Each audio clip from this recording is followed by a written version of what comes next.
ہیں اور اسی سے مدد کے طلبگار ہیں۔ میں گواہی دیتا ہوں کہ اللہ کے سوا کوئی معبود برحق نہیں۔ ناظرین، اس دنیا میں کوئی ایسی جگہ نہیں ہے جو خانہ کعبہ کی طرح مقدس اور مرکزی حیثیت رکھتی ہو۔ یہ مقام سعودی عرب میں وادی حجاز میں واقع ہے۔ روزانہ ہزاروں افراد 24 گھنٹے خانہ کعبہ کا طواف کرتے ہیں۔ خانہ کعبہ کی مقدس تصاویر لاکھوں گھروں کی زینت ہیں اور کروڑوں مسلمان اس مقام کو اپنا قبلہ تسلیم کرتے ہوئے اس کی جانب رخ کر کے 5 وقت کی نماز ادا کرتے ہیں۔ خانہ کعبہ اپنی تعمیر کی وجہ سے تاریخ کے آئینے میں انتہائی خاص مقام کا حامل ہے۔ آج کی اس ویڈیو میں ہم خانہ کعبہ کے متعلق چند ایسے حقائق پیش کریں گے جن سے بہت کم لوگ واقف ہیں۔ ہم آپ کو بتائیں گے کہ خانہ کعبہ کی تعمیر کب ہوئی، خانہ کعبہ کی جگہ پر پہلے کیا تھا اور اسی جگہ پر خانہ کعبہ تعمیر کیوں کیا گیا۔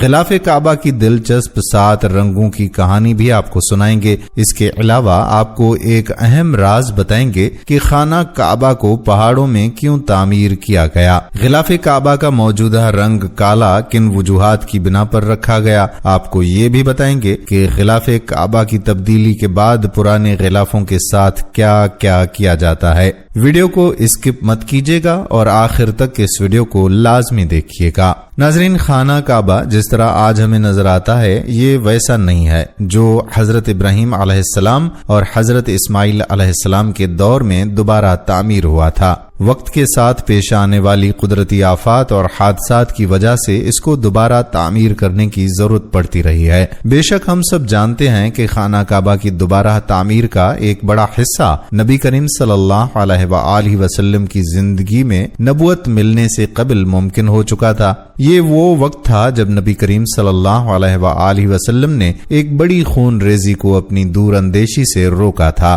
ایک بڑے کپڑے میں حجر اسود کو رکھ کر ہر قبیلے کے سردار سے اٹھوایا تھا۔ اس کے بعد آنے والے وقت میں کئی مرتبہ خانہ کعبہ کی تعمیر ہوتی رہی ہے۔ آخر میں خانہ کعبہ کی تفصیل سے آرائش 1996 عیسوی میں ہوئی تھی، جس کے نتیجے میں بہت سارے پتھروں کو ہٹا دیا گیا تھا اور بنیاد کو مضبوط کر کے نئی چھت ڈالی گئی تھی۔ یہ اب تک کی آخری بڑی تعمیر ہے اور اب خانہ کعبہ کی تعمیر کو پہلے سے کہیں زیادہ مضبوط تصور کیا جاتا ہے۔ کعبہ شریف ہر زمانے میں ایک معظم اور محترم عمارت بن کر قائم رہا ہے۔ کسی بھی زمانے میں، چاہے وہ زمانہ اسلام سے قبل کا ہو یا اسلام کے بعد کا ہو، کعبہ شریف کی عزت، عظمت اور احترام میں کبھی بھی کسی طرح کی کمی نہیں آئی۔ البتہ جن کے ہاتھ میں اس بیت معظم کا باغ و دوڑ گیا ہے، انہوں نے بہت ہی احترام اور عزت کے ساتھ اس ذی عظم عمارت کو سنبھالا ہے۔ ہاں، بعض وقت مخالفین اور معاندین کی جانب سے کعبہ شریف کی حرمت و عزت پامال کرنے کی کوشش ضرور کی گئی ہے، لیکن ان کا چال اور فریب ان کے ہی منہ گرا ہے، کیونکہ اس مکان طاہر کو اللہ تبارک و تعالی نے تمام عبادت گاہوں اور مساجد میں سب سے افضل قرار دیا ہے۔ اس جگہ پر عبادات کو دوسری جگہوں پر عبادات سے 1000 گنا افضل بنایا ہے اور اس کے اجر و ثواب کو بھی کئی گنا زیادہ مقرر کیا گیا ہے۔ زمانہ گزرنے کے ساتھ ساتھ تعمیر کعبہ میں تبدیلیاں ضرور آئی ہیں اور چند وجوہات ضروریہ کی بنا پر کعبہ شریف کو کئی مرتبہ تعمیر نو بھی کیا گیا ہے۔ اس موضوع میں ہم تعمیر کعبہ کے مختلف مراحل مع زمانہ تاریخی پس منظر سے روشنی ڈالنے کی کوشش کریں گے۔ ناظرین، جب ہم تاریخ کی کتابوں کا مطالعہ کریں گے تو ایک بات ہمارے سامنے بالکل عیاں ہو کر آتی ہے کہ تعمیر کعبہ شریف کو 2 مرحلوں میں تقسیم کیا گیا ہے۔ پہلا مرحلہ اسلام سے پہلے کا ہے، جبکہ دوسرا مرحلہ اسلام کے بعد کا ہے۔ پہلے مرحلے میں کعبہ شریف کو کتنی مرتبہ تعمیر کیا گیا، اس میں علماء اور مورخین کا شدید اختلاف ہے۔ امام فاسی اپنی کتاب شفاء الغرام باخبار البلد الحرام کی جلد نمبر 1 صفحہ نمبر 175 میں لکھتے ہیں کہ اس بات میں کوئی شک نہیں کہ کعبہ شریف کو عدید مرتبہ تعمیر کیا گیا ہے، لیکن عدد معین میں علماء اور مورخین کا زمانہ اول سے ہی اختلاف رہا ہے۔ البتہ ان اختلافات سے جو متوسط عدد ہمیں ملتا ہے وہ یہ ہے کہ کعبہ شریف کو کل 10 مرتبہ تعمیر کیا گیا ہے۔ ان میں سے 8 مرتبہ اسلام کے عروج سے پہلے تعمیر کیا گیا اور زمانہ اسلام میں 2 مرتبہ بیت اللہ تعمیر ہوا ہے۔ تعمیر کعبہ شریف کا سلسلہ کچھ اس طرح سے ہے۔ پہلی مرتبہ ملائکہ علیہم الصلاۃ والسلام نے کعبہ کو تعمیر کیا، دوسری مرتبہ ان کے بعد حضرت آدم علیہ السلام نے تعمیر کیا، تیسری مرتبہ ان کے بعد ان کی اولاد نے کعبہ کو تعمیر کیا، چوتھی مرتبہ خلیل اللہ حضرت ابراہیم علیہ الصلاۃ والسلام نے کعبہ شریف کو تعمیر کیا، پانچویں مرتبہ قبیلہ عمالقہ نے تعمیر کیا، چھٹی مرتبہ قبیلہ جرہم نے کیا، ساتویں مرتبہ قریش نے تعمیر کیا، آٹھویں مرتبہ عبداللہ بن زبیر بن عوام رضی اللہ تعالی عنہ نے تعمیر نو کیا، نویں مرتبہ حجاج بن یوسف ثقفی اور 10ویں مرتبہ سلطان مراد خان نے کعبہ شریف کی تعمیر نو کی۔ امام علی بن عبد القادر تبری کا قول الارج المسکی فی التاریخ المکی میں منقول ہے، فرماتے ہیں کہ کعبہ شریف کو کل 10 مرتبہ تعمیر کیا گیا ہے۔ انہوں نے اولاد آدم کو والد کے ساتھ ہی شمار کیا ہے اور آخر میں عثمانی خلافت کے سلطان مراد خان کو گنتے ہیں کہ انہوں نے بھی کعبہ شریف کی تعمیر کی ہے۔ ناظرین، خانہ کعبہ جو کہ پوری دنیا میں سب مسلمانوں کا قبلہ ہے اور دنیا کی پہلی مسجد حرام کے وسط میں واقع ہے۔ مسجد حرام کی خصوصیت یہ ہے کہ اللہ تبارک و تعالی نے اسے امن کا گہوارہ بنایا ہے اور اس میں ایک نماز پڑھنے کا ثواب 1,00,000 نماز پڑھنے کے برابر ہے۔ اللہ تعالیٰ نے خانہ کعبہ کی جگہ کو باقی زمین سے 1000 سال پہلے پیدا فرمایا۔ یہ خطہ پانی پر ایک جھاگ کی شکل میں تیر رہا تھا، پس اللہ تعالیٰ نے اس خطے کے نیچے زمین کو بچھا دیا۔ حضرت آدم علیہ السلام جب اللہ کے حکم سے زمین پر اترے تو آپ علیہ السلام پر وحشت طاری ہو گئی اور آپ علیہ السلام نے اللہ تعالیٰ سے دعا کی۔ اللہ تعالیٰ نے بیت المعمور کو زمین پر نازل کیا جو جنت میں یاقوت کا بنا ہوا تھا اور اس میں سبز زبرجد کے 2 دروازے تھے، ایک دروازہ مشرق کی طرف اور ایک دروازہ مغرب کی طرف لگا ہوا تھا۔ اللہ تعالیٰ نے اسے اسی جگہ رکھ دیا جہاں آج خانہ کعبہ موجود ہے۔ اللہ تعالیٰ نے حضرت آدم علیہ السلام کو حکم دیا کہ اس کا اسی طرح طواف کیا جائے جس طرح میرے عرش کے گرد فرشتوں کا طواف کرتے ہوئے دیکھا ہے، اور اس کے پاس اسی طرح سے نماز پڑھا کر جس طرح میرے عرش کے پاس نماز ادا کیا کرتا تھا۔ جب حضرت آدم علیہ السلام ارض ہند سے مکہ مکرمہ کی طرف پیدل روانہ ہوئے تو اللہ تعالیٰ نے ایک فرشتے کو مقرر کر دیا تاکہ حضرت آدم علیہ السلام کی بیت اللہ کی طرف رہنمائی کرے۔ حضرت آدم علیہ السلام نے مناسک حج ادا کیے۔ جب حج سے فارغ ہوئے تو فرشتوں سے ملاقات کی۔ فرشتوں نے کہا کہ اے آدم علیہ السلام، اللہ تعالیٰ آپ کو حج کا بہترین بدلہ عطا فرمائے۔ ہم نے اس گھر یعنی بیت اللہ کا آپ سے 2000 سال پہلے طواف کیا تھا۔ حضرت آدم علیہ السلام نے ارض ہند سے مکہ مکرمہ کی طرف پیدل جا کر 40 مرتبہ حج فرمایا۔ بیت المعمور طوفان نوح تک زمین پر ہی رہا، پھر اس کے بعد اللہ تعالیٰ نے اسے آسمان پر اٹھا لیا اور جبرائیل علیہ السلام کو حکم دیا کہ وہ حجر اسود کو جبل ابی قیس میں رکھ دیں تاکہ حجر اسود طوفان نوح سے محفوظ رہے۔ چنانچہ خانہ کعبہ یعنی بیت اللہ کی جگہ حضرت ابراہیم علیہ السلام کے زمانے تک خالی رہی۔ طوفان نوح علیہ السلام کے وقت جب خانہ کعبہ کی عمارت آسمان پر اٹھا لی گئی اور یہ جگہ ایک اونچے ٹیلے کی مانند رہ گئی، پھر اسی بنیاد پر حضرت ابراہیم علیہ السلام نے خانہ کعبہ کو تعمیر فرمایا۔ جب اللہ تعالیٰ نے ان کو حکم دیا کہ خانہ کعبہ کی تعمیر کرو، اس وقت تک حضرت اسماعیل علیہ السلام بھی پیدا ہو چکے تھے۔ حضرت ابراہیم علیہ السلام نے اللہ تعالیٰ سے سوال کیا کہ وہ اس جگہ کو واضح کر دے جہاں بیت اللہ کی تعمیر کی جائے۔ حضرت علی رضی اللہ تعالیٰ عنہ اور حضرت حسن رضی اللہ تعالیٰ عنہ سے مروی ہے کہ حضرت عباس رضی اللہ تعالیٰ عنہ نے فرمایا کہ اللہ تعالیٰ نے ایک بادل کے ٹکڑے کو خانہ کعبہ کی جگہ کے تعین کے لیے بھیج دیا۔ جب وہ بادل کا ٹکڑا چلا تو حضرت ابراہیم علیہ السلام اس کے سائے میں چلتے رہے یہاں تک کہ جب مکہ مکرمہ آیا تو بادل کا ٹکڑا بیت اللہ کی جگہ ٹھہر گیا۔ یہاں حضرت ابراہیم علیہ السلام کو آواز دی گئی کہ بادل کے ٹکڑے کے سائے کے نیچے خانہ کعبہ یعنی بیت اللہ کی تعمیر کرو، نہ اس میں کمی کرو اور نہ زیادتی کرو۔ ناظرین، خانہ کعبہ کی جگہ کا تعین اور ظاہر ہونے کے بعد حضرت ابراہیم علیہ السلام نے خانہ کعبہ کی تعمیر شروع کی۔ حضرت اسماعیل علیہ السلام پتھر لا کر دیتے تھے۔ خانہ کعبہ کی تعمیر 5 پہاڑوں طور سینا، جبل زیتون، جبل لبنان جو کہ ملک شام میں ہے، جبل جودی جو کہ جزیرت کا پہاڑ ہے، جبل حرا جو کہ مکہ میں واقع ہے، ان کے پتھروں سے کی گئی، اور باقی پہاڑوں کے پتھروں سے بیت اللہ کی دیواریں بلند کی گئی تھیں۔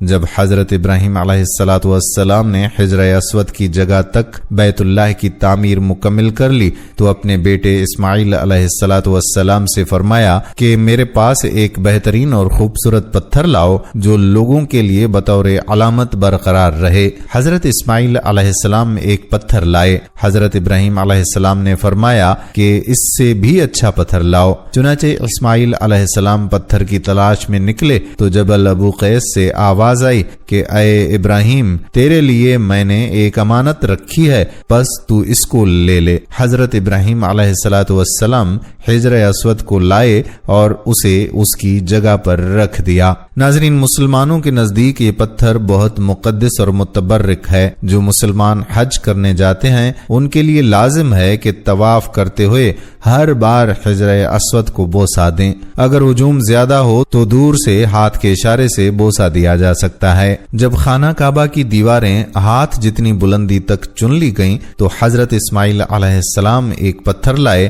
جس پر کھڑے ہو کر حضرت ابراہیم علیہ السلام نے دیواریں مزید بلند کرنا شروع کر دیں۔ روایت ہے کہ جوں دیوار اونچی ہوتی جاتی تھی یہ پتھر آپ ہی آپ بلند ہوتا جاتا تھا، اور جب حضرت ابراہیم علیہ السلام اس پتھر پر سے اترنا چاہتے تھے تو نیچے ہو جاتا تھا۔ اس پتھر پر حضرت ابراہیم علیہ السلام کے قدموں کے نشانات اول اسلام سے اب تک موجود ہیں۔ یہ پتھر اس زمانے سے حضرت عمر فاروق رضی اللہ تعالی عنہ کے دور خلافت تک کعبے کی دیوار کے ساتھ چپکا رہا۔ پھر اس پتھر کو حضرت عمر فاروق نے خانہ کعبہ سے کچھ دور کر دیا تاکہ طواف کے وقت رکاوٹ نہ بنے، جسے مقام ابراہیم کہا جاتا ہے۔ قول رائج کے مطابق کعبہ شریف کو اسلام سے قبل کل 4 مرتبہ تعمیر کیا گیا ہے۔ اول حضرت ابراہیم علیہ السلام نے تعمیر فرمایا، اور اس کا ذکر ہمیں قرآن و حدیث میں بھی ملتا ہے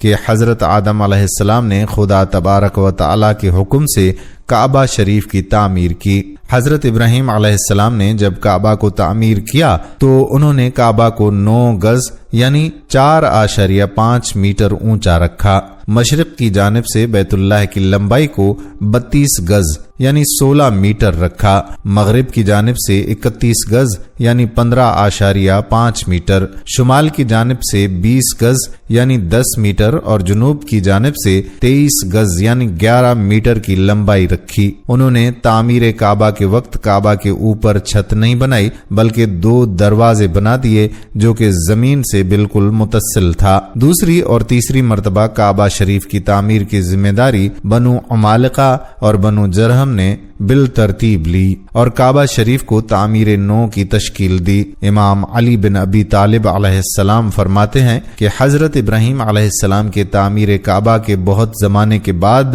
کعبہ معظمہ کی دیوار کمزور پڑ گئی تو بنو عمالقہ نے کعبہ کی تعمیر نو کی، پھر ان کے بعد بنو جرہم نے تعمیر کیا۔ پھر جب کعبہ کی تعمیر میں کمزوریاں اور خرابیاں لاحق ہوئیں تو اس کو قریش نے تعمیر کیا۔ چوتھی مرتبہ بنو جرہم کے تعمیر کعبہ کے کچھ زمانے کے بعد جب عمارت کعبہ معظمہ میں پھر سے خرابیاں لاحق ہوئیں تو قریش نے تعمیر کعبہ کا بیڑا لیا اور کعبہ کو تعمیر کیا۔ تاریخ کی کتابوں میں قریش کی تعمیر کعبہ کی وجہ آتی ہے کہ قبیلہ قریش سے ایک عورت کعبہ کو روشن کرنے کی غرض سے روشن دان میں کچھ چنگاریاں لے کر جاتی ہے اور اچانک سے اس میں سے کچھ چنگاریاں اڑ کر غلاف کعبہ کو لگ جاتی ہیں اور آگ پکڑ لیتی ہیں، جس کی وجہ سے جدار کعبہ کو کافی خرابیاں لاحق ہوتی ہیں۔ تو یہ دیکھ کر قریش کے اندر یہ دہشت پھیل جاتی ہے کہ اگر انہوں نے کعبہ کی تعمیر نہیں کی تو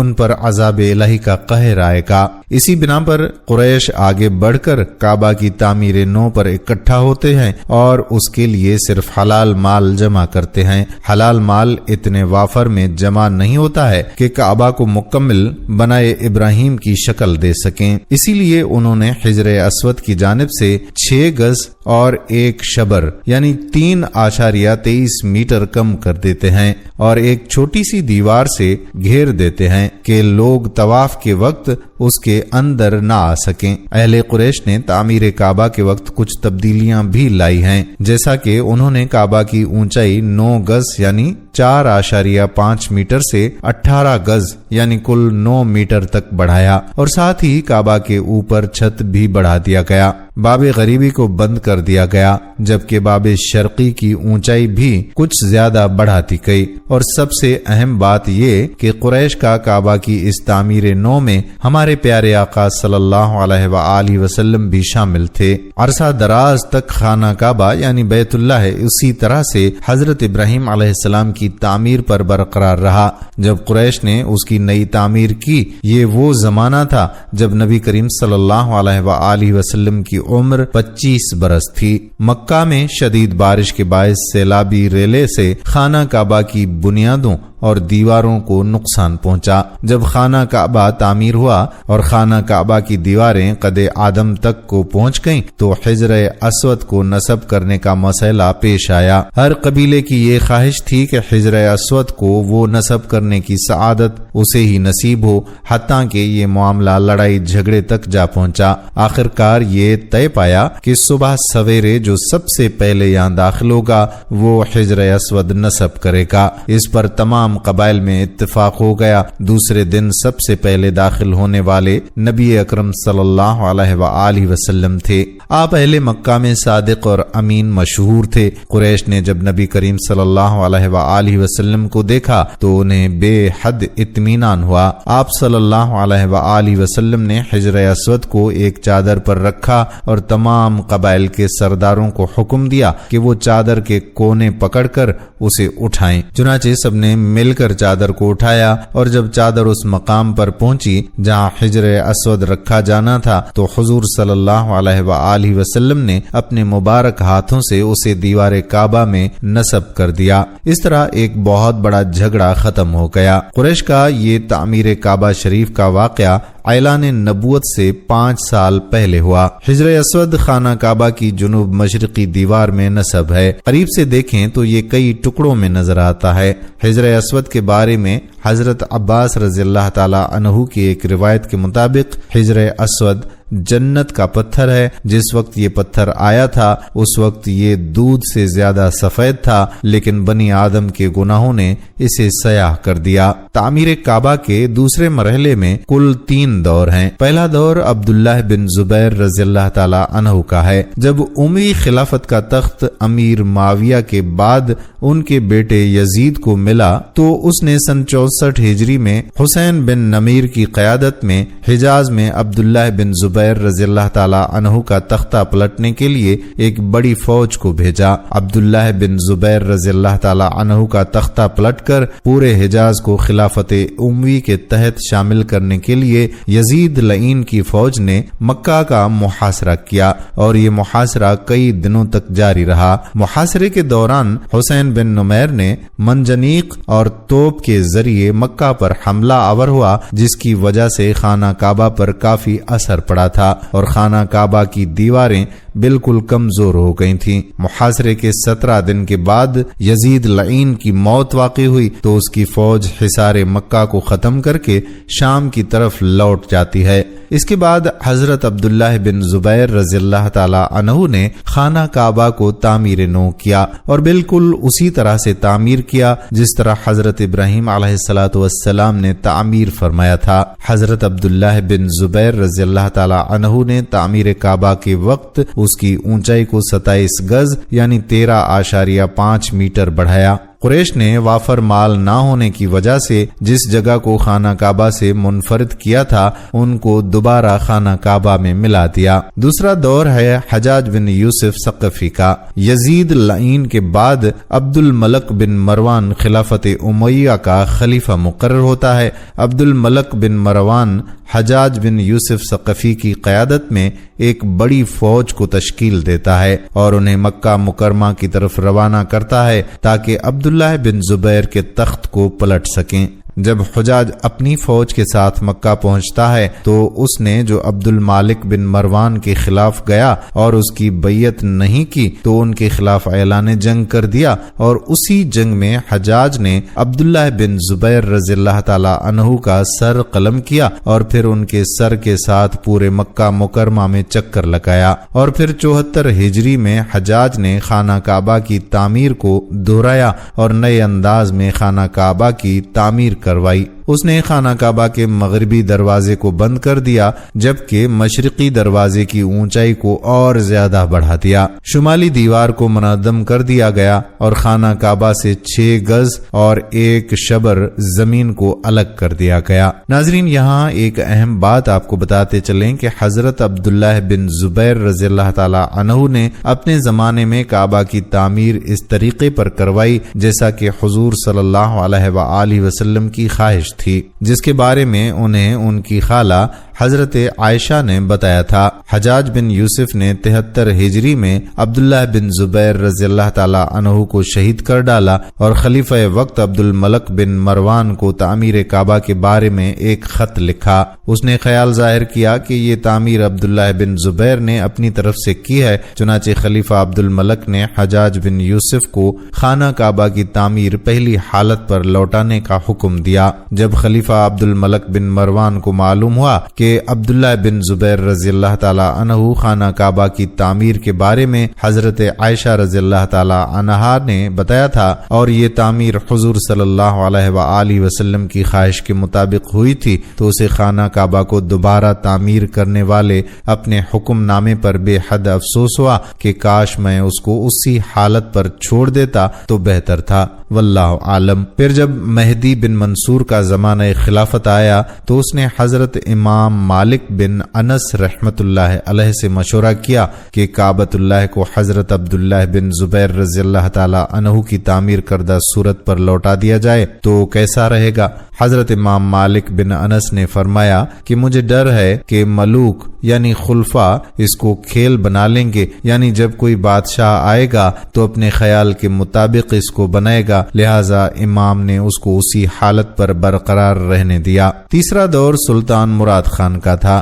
سلطان مراد خان خلافہ عثمانیہ کے سلطان ہیں۔ سلطان محمد فاتح جنہوں نے قسطنطنیہ فتح کیا تھا ان کے ہی فرزند ہیں۔ سلطان مراد خان کا دور خلافت سن 1032 ہجری سے 1050 ہجری تک ہے۔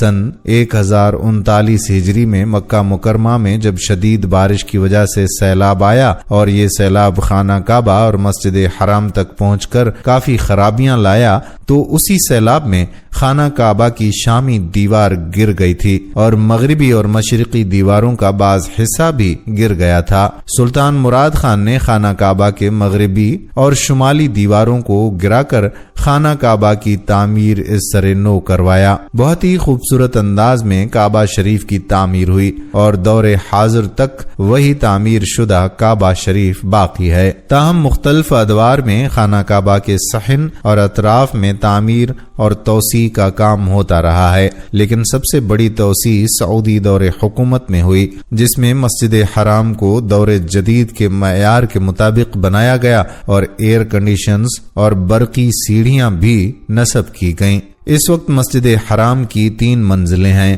جس میں لاکھوں نمازی نماز ادا کر سکتے ہیں۔ اللہ سے دعا ہے کہ وہ ہم سب کو حج کی سعادت نصیب فرمائے، آمین۔ ناظرین، اب آپ کو بتاتے چلیں کہ خانہ کعبہ کو پہاڑوں میں کیوں تعمیر کیا گیا۔ تو اس حوالے سے علماء کہتے ہیں کہ خانہ کعبہ ایسی جگہ بنایا گیا ہے کہ کوئی بھی اس کو دیکھ کر یہ نہ کہہ سکے کہ یہ انسانوں کی سلیکشن ہے۔ جب انسان خود سے کوئی معبود بناتے ہیں یا کوئی عبادت گاہ بناتے ہیں تو اس چیز کا خیال رکھتے ہیں کہ یہاں انسانوں کے لیے پہنچنا آسان ہو یا جہاں پر ہر سہولیات زندگی موجود ہوں، جبکہ مکہ بالکل غیر آباد اور بیابان سرزمین تھی جہاں پر نہ کوئی انسان موجود تھا اور نہ ہی کوئی اور سہولیات زندگی۔ آج اتنی ترقی کے بعد بھی آپ دیکھیں تو مکہ میں بہت بڑے بڑے ریگستان موجود ہیں، تو اس وقت کے مکہ کا آپ خود ہی اندازہ کر لیجئے۔ اللہ پاک نے حضرت ابراہیم علیہ السلام کو حکم دیا کہ فلسطین کی سرزمین سے مکہ کے بیابان میں جاؤ اور میرا گھر تعمیر کرو۔ اب آپ خود سوچئے کہ فلسطین سے مکہ کا کتنا فاصلہ ہے،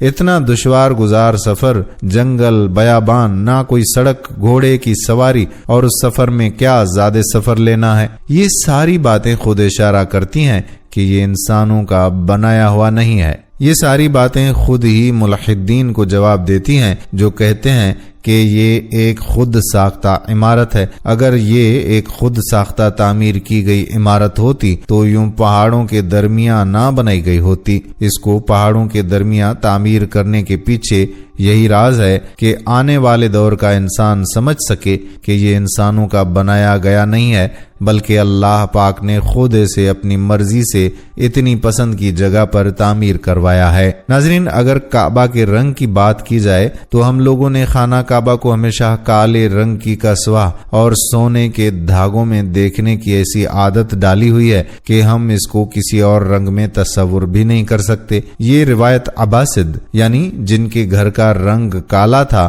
ان کے دور سے چلی آ رہی ہے، لیکن اس سے قبل خانہ کعبہ مختلف رنگ کے غلاف سے ڈھکا رہتا تھا۔ ان رنگوں میں ہرا، لال اور سفید رنگ شامل ہیں۔ فتح مکہ کے وقت نبی کریم صلی اللہ علیہ وآلہ وسلم کو خانہ کعبہ کی چابیاں دی گئی تھیں، لیکن بجائے اس کے کہ آپ صلی اللہ علیہ وآلہ وسلم یہ چابیاں اپنے پاس رکھتے، آپ صلی اللہ علیہ وآلہ وسلم نے یہ چابیاں بنی شائبہ خاندان کے عثمان بن طلحہ کو واپس کر دیں۔ اس وقت سے آج تک وہ ان چابیوں کے روایتی رکھوالے ہیں، اور نبی کریم صلی اللہ علیہ وآلہ وسلم کے نادر الفاظ کی روشنی میں یہ چابیاں ہمیشہ ان کے پاس ہی محفوظ رہیں گی۔ اے بنی طلحہ، یہ چابیاں روز قیامت تک تیری تحویل میں رہیں گی، سوائے اس کے کہ زور زبردستی تجھ سے غیر اخلاقی طریقے سے چھین لی جائیں۔ ناظرین، جب حضرت ابراہیم علیہ السلام نے مکہ کی بے آب و گیا اور چٹیل وادی میں قدم رکھا، تب سے آج تک بلکہ تا قیامت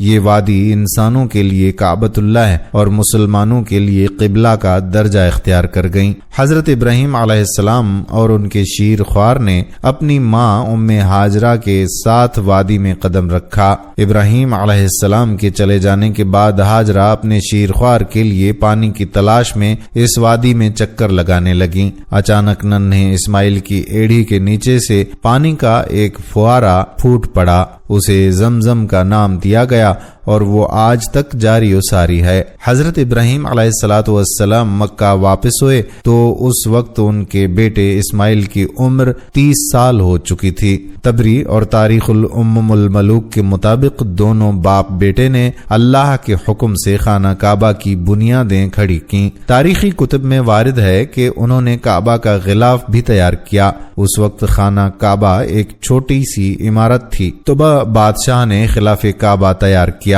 پہلی بار خانہ کعبہ میں دروازہ لگایا گیا۔ تاریخی کتب کے مطابق طباع نے چمڑے کا غلاف تیار کروایا جس کا گہرا بھورا رنگ تھا۔ تاریخی روایات کے مطابق کعبہ شریف کے غلاف کے رنگوں کی تعداد 7 تک ملتی ہے۔ خاکی، سرخ، سفید، زرد، سبز، سیاہ اور سنہری رنگوں کے غلاف بنائے گئے۔ سیاہ رنگ غلاف کعبہ شریف کی تاریخ میں سب سے زیادہ عرصے تک استعمال ہوا۔ بعض اوقات ایک ہی وقت میں ایک سے زائد رنگوں کا غلاف بھی بنایا گیا، ایک بنیادی رنگ اور دوسرا اس کی تزئین و آرائش کے لیے استعمال کیا گیا۔ سیاہ کپڑے پر سنہرے رنگ کا دور اسلام کے بعد کا دور ہے۔ سیاہ کپڑے پر قرآنی آیات یا دیگر مقدس عبارات تحریر کی جاتی ہیں۔ اس وقت غلاف کعبہ کے دو رنگ ہیں، سفید اور سرخ، استعمال کے تزئین کے لیے استعمال کیے جاتے ہیں۔ یمنی کپڑے کا رنگ سفید اور سرخ ہوتا ہے۔ غلاف کعبہ کا خالص ریشمی کپڑا تیار کیا جاتا ہے۔ غلاف کے اوپر تلے مختلف برت بنائے جاتے ہیں اور یہ اچھا خاصا وزنی ہوتا ہے جسے اٹھانا آسان نہیں ہوتا۔ خانہ کعبہ پر غلاف رکھنے کا عرصہ بھی مختلف رہا ہے۔ حالیہ عرصے میں ہر سال غلاف کعبہ تبدیل کیا جاتا ہے۔ ماضی میں بعض دفعہ غلاف کعبہ کو سال میں 3 بار بھی تبدیل کیا جاتا رہا ہے۔ غلاف کعبہ کی تبدیلی کی مشہور تاریخوں میں یوم عاشور، 1 رجب، 27 رمضان، یوم التراویہ اور قربانی کا دن زیادہ مشہور ہیں۔ جب نبی کریم صلی اللہ علیہ وآلہ وسلم فاتح مکہ کی حیثیت سے شہر میں داخل ہوئے تو اس وقت قریش کا تیار کردہ غلاف کعبہ کی زینت تھا۔ آپ صلی اللہ علیہ وآلہ وسلم نے اسے تبدیل نہیں کیا بلکہ اسے باقی رکھا گیا۔ جبکہ خانہ کعبہ میں خوشبو چھڑکنے والی ایک عورت کے ہاتھوں غلاف کعبہ کا کچھ حصہ جل گیا تو آپ نے سفید اور سرخ رنگ کا یمانی کپڑے کا نیا غلاف بنوایا۔ آپ صلی اللہ علیہ وآلہ وسلم کے بعد آپ کے خلیفہ حضرت ابوبکر اور حضرت عمر رضی اللہ تعالی عنہم نے سفید رنگ کا غلاف کعبہ تیار کرایا۔ اسے قباتی کا نام دیا گیا تھا۔ یہ بہت پتلا کپڑا تھا جسے مصر میں تیار کیا جاتا تھا۔ حضرت عمر کے دور میں بیت المال سے سال میں 2 بار غلاف کعبہ بنایا جاتا تھا اور تبدیل بھی کیا جاتا تھا۔ ان کے دور میں تبدیلی کے بعد پہلا غلاف شیبہ بن عثمان الحجی کے پاس رکھ دیا جاتا تھا۔ فاطمی دور میں غلاف کعبہ زرد رنگ کا رہا۔ محمد بن سبکتگین کے دور میں زرد ریشمی کپڑے کا غلاف بنایا گیا۔ عباسی خلیفہ ناصر نے سبز ریشم اور اس کے بعد سیاہ ریشم استعمال کیا جو آج تک جاری ہے۔ سعودی عرب میں غلاف کعبہ کے لیے کارخانے کے قیام کے بعد اس کا ریشم اور دیگر تمام ضروری اشیاء وہیں تیار کی جاتی ہیں۔ غلاف کعبہ کو آیات قرآنی سے سنہرے پانی کے ساتھ مزین کیا جاتا ہے۔ سنہرے رنگ پر سیاہ رنگ غالب ہے مگر یہ دونوں حصے خالص ریشمی کپڑے سے تیار کیے جاتے ہیں، تاہم غلاف کعبہ کا اندرونی حصہ سبز یا سفید کپڑے سے تیار کیا جاتا ہے اور اس کی تبدیلی یوم عرفہ کو عمل میں لائی جاتی ہے۔ پرانے غلاف کعبہ کو حرم مکی کے قریب موجود میوزیم میں رکھا جاتا ہے یا تحفے کے طور پر کسی دوسرے مسلمان ملک کو دے دیا جاتا ہے۔ محفوظ رکھنے کے لیے اتارے جانے والے غلاف کو کھول کر اس کے حصے الگ الگ کیے جاتے ہیں۔ پہلے خانہ کعبہ ہفتے میں 2 مرتبہ عوام کے لیے کھولا ہوتا تھا اور کوئی بھی خانہ کعبہ کے اندر داخل ہو کر عبادت کر سکتا تھا، لیکن موجودہ زمانے میں زائرین کی تعداد زیادہ ہونے اور دوسری وجوہات کی بنا پر خانہ کعبہ کو اب سال میں صرف 2 مرتبہ کھولا جاتا ہے اور اس میں صرف اعلیٰ شخصیات اور خاص مہمان ہی داخل ہو سکتے ہیں۔ خانہ کعبہ کے وادی کے نچلے حصے میں ہونے کی وجہ سے دیگر مسائل میں سے ایک مسئلہ یہ بھی تھا کہ جب بارش ہوا کرتی تھی تو وادی میں سیلاب آ جاتا تھا۔ یہ مکہ جیسے شہر کے لیے کوئی انوکھی بات نہیں تھی، لیکن یہ بات دوسرے مسائل کی وجہ بنتی تھی۔ اس وقت یہاں سیلاب کی روک تھام اور نکاسی آب کا کوئی نظام موجود ہی نہیں تھا۔ بارش کے آخری دنوں میں خانہ کعبہ پانی میں ڈوبا رہتا تھا۔ کیا اس وجہ سے طواف کعبہ رکا؟ نہیں، ہرگز نہیں۔ مسلمان کعبہ کے ارد گرد تیراکی کر کے خانہ کعبہ کا طواف جاری رکھتے تھے۔ کئی سال تک جب لوگ اندازہ لگاتے رہے کہ خانہ کعبہ اندر سے کیسا نظر آتا ہے، دوسری اور تیسری معلومات کے ذریعے کے مطابق وہ لوگ خوش نصیب ہیں جن کو خانہ کعبہ کے اندر داخل ہونے کی سعادت ملی، اور ایک خوش نصیب وہ بھی ہے جس کو تصویر بنانے کا موقع ملا اور لاکھوں لوگوں نے یہ تصاویر انٹرنیٹ پر آن لائن دیکھی۔ خانہ کعبہ کا اندر کا حصہ سنگ مرمر اور ہرے رنگ کے کپڑے سے ڈھکا ہوا ہے۔ جس دور کے حکمران نے خانہ کعبہ کی دوبارہ آرائش کروائی، اس نے خانہ کعبہ کے اندر اپنے نام کی تختی بھی لگوائی۔ خانہ کعبہ کے بالکل اوپر 7ویں آسمان میں ایک اور خانہ کعبہ بھی موجود ہے جس کو بیت المعمور کہتے ہیں۔ اس کا اشارہ قرآن پاک میں بھی موجود ہے اور نبی پاک صلی اللہ علیہ وآلہ آلہ وسلم نے بھی اس بات کی نشاندہی کی ہے۔ اللہ کے نبی صلی اللہ علیہ وآلہ وسلم نے معراج کا واقعہ سناتے ہوئے فرمایا کہ جب مجھے بیت المعمور یعنی اللہ کا گھر دکھایا گیا تو میں نے حضرت جبرائیل علیہ السلام سے پوچھا، انہوں نے جواب دیا کہ یہ بیت المعمور ہے جہاں 70,000 فرشتے روزانہ اللہ کی عبادت کرتے ہیں، اور جب وہ یہاں سے جاتے ہیں تو واپس نہیں آتے، ہمیشہ نیا دستہ آتا ہے، یعنی ایک فرشتے کو صرف اس کے طواف کی ایک بار سعادت ملتی ہے۔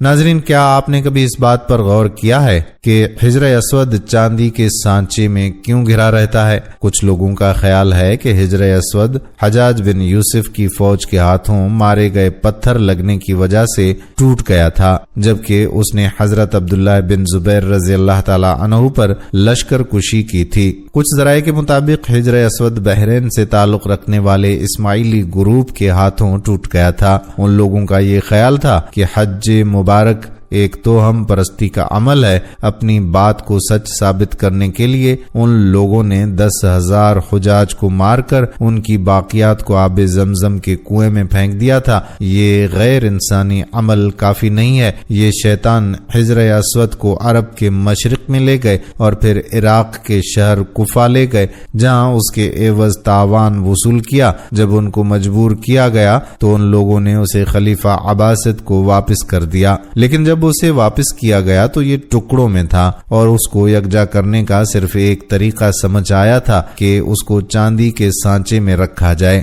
کچھ تاریخ دانوں کے مطابق اس مقدس پتھر کے کچھ حصے آج بھی کہیں گم ہیں۔ ناظرین، ہمارے ہاں یہ تصور ہے کہ خانہ کعبہ مکعب کی شکل کا ہے، جبکہ حقیقت اس کے برعکس ہے۔ یہ مکعب کی شکل سے مشہور خانہ کعبہ دراصل مستطیل کی شکل کا ہے۔ خانہ کعبہ کبھی بھی مکعب کی شکل کا نہیں تھا۔ اس کے اصل زاویے کے مطابق ایک یہ آدھا گول حصہ ہے جس کو حجر اسماعیل کہا جاتا ہے۔ نبی کریم صلی اللہ علیہ وآلہ وسلم کو نبوت ملنے سے پہلے جب خانہ کعبہ کی دوبارہ تعمیر ہوئی تو تب قریش نے اس بات کی حامی بھری تھی کہ وہ حلال کمائی سے ہی اس کی تعمیر مکمل کریں گے۔ اس کا مطلب یہ ہے کہ جوئے، لوٹ مار، جسم فروشی اور سود جیسے حرام کاموں سے کمایا ہوا پیسہ استعمال نہیں ہوگا۔ قریش اتنے امیر تجارتی شہر میں ہونے کے باوجود اتنی رقم جمع کرنے میں ناکام ہو چکے تھے جو خانہ کعبہ کی تعمیر اس کے اصل سائز اور رقبے کے حساب سے کر سکیں۔ انہوں نے خانہ کعبہ کی چھوٹی عمارت تعمیر کی اور اس کی دیواریں مٹی کی اینٹوں سے بنائیں، جس کو حجر اسماعیل کہا جاتا ہے، حالانکہ اس کا حضرت اسماعیل علیہ السلام سے کوئی تعلق نہیں، جو کہ خانہ کعبہ کے حقیقی قطر کی جانب اشارہ کرتی ہے۔ خلیفہ عبداللہ بن زبیر کے دور حکومت کے چند سال کے مختصر وقفے میں خانہ کعبہ اپنی اسی شکل میں موجود تھا جس میں نبی صلی اللہ علیہ وآلہ وسلم نے دیکھا تھا۔ حتیم کو خانہ کعبہ میں شامل نہیں کیا گیا۔ اس سلسلے میں امام مسلم رحمۃ اللہ علیہ نے حضرت عائشہ سے حدیث بیان فرمائی ہے کہ حضرت عائشہ رضی اللہ تعالی عنہا بیان کرتی ہیں کہ میں نے رسول اللہ صلی اللہ علیہ وآلہ وسلم سے حتیم کے بارے میں سوال کیا کہ کیا یہ بیت اللہ کا ہی حصہ ہے، تو آپ صلی اللہ علیہ وآلہ وسلم نے جواب دیا کہ جی ہاں۔ حضرت عائشہ بیان کرتی ہیں کہ میں نے پوچھا کہ اسے پھر بیت اللہ میں داخل کیوں نہیں کیا گیا، تو نبی صلی اللہ علیہ وآلہ وسلم کا جواب تھا کہ تیری قوم کے پاس خرچے کے لیے رقم کم پڑ گئی تھی۔ میں نے کہا کہ بیت اللہ کا دروازہ اونچا کیوں ہے، تو نبی صلی اللہ علیہ وآلہ وسلم نے جواب دیا کہ تیری قوم نے اسے اونچا اس لیے کیا تاکہ وہ جسے چاہیں بیت اللہ میں داخل کریں اور جسے چاہیں داخل نہ ہونے دیں، اور اگر تیری قوم نئی مسلمان نہ ہوتی اور ان کے دل اس بات کو تسلیم سے انکار نہ کرتے تو میں اسے یعنی حتیم کو بیت اللہ میں شامل کر دیتا اور دروازہ زمین کے برابر کر دیتا۔ ناظرین، خانہ کعبہ کی تعمیر کا تفصیل سے تذکرہ کرنے کے بعد اب آپ کو خانہ کعبہ کی اہمیت و فضیلت بتاتے ہیں۔ ناظرین، اللہ تعالیٰ نے خانہ کعبہ کو شان و شوکت عطا فرمائی اور اسے اپنی عظمت اور جلال کے ساتھ خاص فرمایا، اور اس میں داخل ہونے والوں کے لیے اسے امن والا گھر بنا دیا۔ یہ وہی مبارک گھر ہے جس سے اللہ کے پیارے حبیب صلی اللہ علیہ وآلہ وسلم نے ہجرت فرمائی، مگر آپ صلی اللہ علیہ وآلہ وسلم نے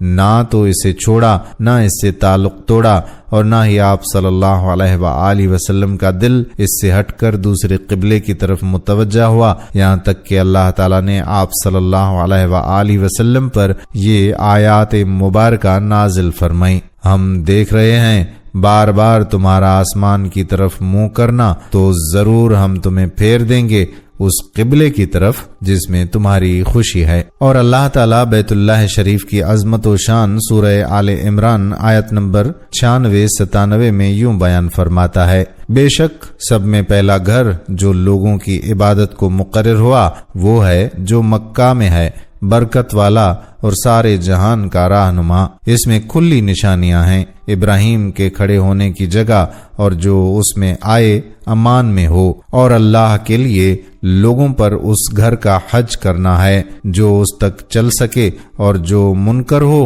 تو اللہ سارے جہان سے بے پرواہ ہے۔ ناظرین، بیت اللہ شریف میں طواف اور نماز ادا کرنے والوں کو بخشش کی بھی بشارت دی گئی ہے۔ حدیث پاک میں ہے کہ اللہ تعالیٰ ہر رات اہل زمین کی طرف نظر رحمت فرماتا ہے، اور سب سے پہلے اہل حرم کی طرف نظر رحمت فرماتا ہے، اور اہل حرم میں بھی سب سے پہلے مسجد حرام والوں پر نظر رحمت فرماتا ہے۔ پھر جس کو طواف کرتے ہوئے پاتا ہے اسے بخش دیتا ہے، اور جسے نماز میں مشغول پاتا ہے اس کی مغفرت فرما دیتا ہے، اور جسے کعبہ کی طرف رخ کیے ہوئے پاتا ہے اسے بھی معاف فرما دیتا ہے۔ ایک اور جگہ پر حضرت سیدنا عبداللہ بن عباس رضی اللہ تعالی عنہما سے مروی ہے کہ حضور سید المبلغین صلی اللہ تعالی علیہ وآلہ وسلم کا فرمان عالی شان ہے کہ اس بیت اللہ شریف پر ہر دن 120 رحمتیں نازل ہوتی ہیں، 60 طواف کرنے والوں کے لیے، 40 نماز پڑھنے والوں کے لیے، اور 20 اسے دیکھنے والوں کے لیے۔ ناظرین، جب حضرت ابراہیم علیہ السلام نے کعبۃ اللہ شریف کی تعمیر بنا کر فارغ ہوئے اور طواف کیا تو اللہ تعالیٰ نے آپ علیہ السلام کی طرف وحی فرمائی کہ لوگوں میں حج کا اعلان کریں۔ آپ علیہ السلام نے عرض کی کہ میری آواز کیسے پہنچے گی؟ تو اللہ تعالیٰ نے ارشاد فرمایا کہ اے ابراہیم، تیرا کام ہے ندا کرنا، پہنچانا ہمارے ذمے ہے۔ تو حضرت ابراہیم علیہ السلام نے جبل ابو قبیس پر چڑھ کر بلند آواز سے پکارا: اے اللہ تعالیٰ کے بندو، تمہارے رب نے گھر بنایا ہے اور تمہیں اس کا حج کرنے کا حکم دیا ہے۔ تو اللہ تعالیٰ نے سب زمین والوں کو آپ علیہ السلام کی آواز سنائی، تو جنوں، انسانوں، پتھر اور مٹی کے ڈھیلوں، پہاڑوں اور ریتیلے میدانوں اور ہر خشک و تر نے جواب دیا۔ مشرق و مغرب والوں کو آواز پہنچائی تو ماؤں کے بیٹوں سے اور مردوں کی پشتوں سے سب نے یہ کہتے ہوئے جواب دیا: لبیک اللہم لبیک، لبیک لا شریک لک لبیک، ان الحمد والنعمت لک والملک لا شریک لک۔ تو آج وہی شخص حج کرے گا جس نے اس دن جواب دیا تھا۔ جس نے 1 مرتبہ لبیک کہا تو وہ 1 مرتبہ حج کرے گا، جس نے 2 مرتبہ کہا وہ 2 مرتبہ، اور جس نے 3 مرتبہ لبیک کہا وہ 3 مرتبہ حج کرے گا، اور جس نے اس سے بھی زیادہ بار لبیک کہا وہ اتنی بار حج کرے گا۔